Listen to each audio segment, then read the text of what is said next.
ഈശോയിൽ ഏറെ സ്നേഹം ഉള്ളവരെ, സുഭാഷിതം 28-14 തിരുവചനം, നിരന്തരം ദൈവഭക്തിയിൽ കഴിയുന്നവൻ അനുഗ്രഹീതരാണ്.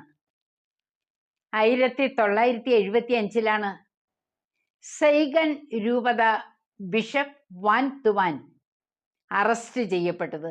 വിയറ്റ്നാം ഗവൺമെന്റ് 13 വർഷമാണ് അദ്ദേഹത്തെ തടങ്കലിൽ പാർപ്പിച്ചത്. അതിൽ 9 വർഷം ഏകാന്ത തടവ്.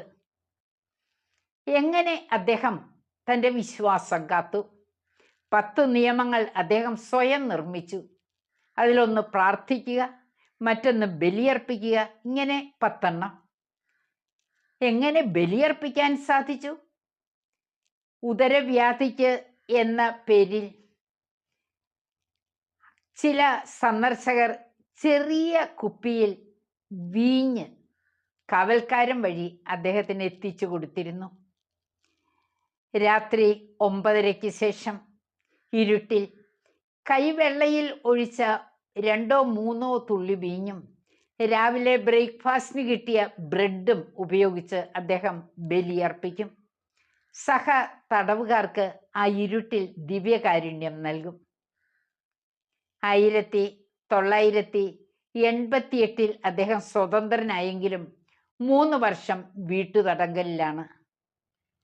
എന്നാൽ 3 വർഷങ്ങൾക്ക് ശേഷം തിരിച്ചു വരില്ല എന്ന വ്യവസ്ഥയിൽ അദ്ദേഹത്തെ റോമിലേക്ക് സന്ദർശനത്തിന് അയച്ചു. 2001 അദ്ദേഹം കാർഡിനലായി.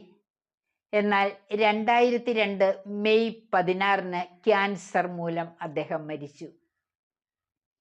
ഫ്രാൻസിസ് മാർപ്പാപ്പയാണ് അദ്ദേഹത്തെ വാഴ്ത്തപ്പെട്ടവനായി പ്രഖ്യാപിച്ചത്.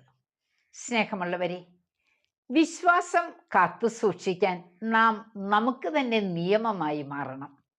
അതാണ് നമ്മെ പഠിപ്പിക്കുന്ന ഈ ചരിത്രം. നമ്മുടെ ജീവിതത്തിൽ ദൈവത്തിൻ്റെ കൃപ നിറയ്ക്കാൻ, വിശ്വാസം കാത്തു സൂക്ഷിക്കാൻ ദൈവത്തിൻ്റെ ഭാഗത്ത് നിന്ന് എല്ലാം ചെയ്യുന്നുണ്ട്. നമ്മുടെ ഭാഗത്തു നിന്നുള്ള സഹകരണം ഉണ്ടാകാൻ വേണ്ടി പ്രാർത്ഥിക്കുന്നു. കൃപ നിറഞ്ഞ ജീവിതത്തിൻ്റെ ഉടമകളായി വ്യക്തികൾ മാറാൻ, സമൂഹം മാറാൻ ദൈവം അനുഗ്രഹിക്കട്ടെ. ആമേൻ.